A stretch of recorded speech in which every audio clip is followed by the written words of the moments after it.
Hello again. In this screencast, we are going to go over publishing changes to a workflow. The first thing that we are going to do is we will assume that you are logged into iApps with at least an author's permissions and that you have already set up a workflow to work with.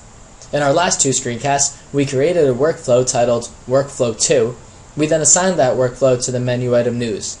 In this screencast, we will navigate iApps as an author and make an update to the news page and then push our changes to the workflow.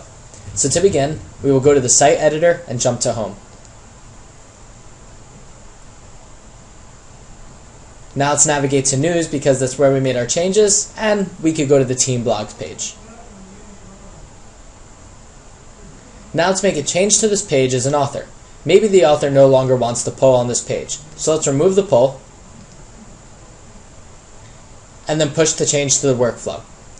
One thing to note is if I was only an author, I would not have the option to publish now, only to submit into workflow.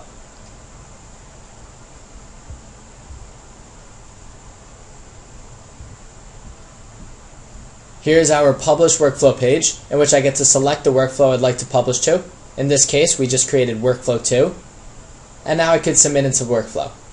Once again, because I'm content administrator, I have the option to publish, but for this example, we are going to focus on submitting the change into the workflow.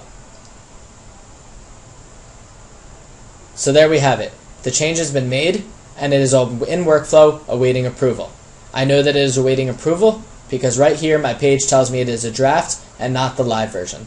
Once the workflow has been approved, the changes will go live.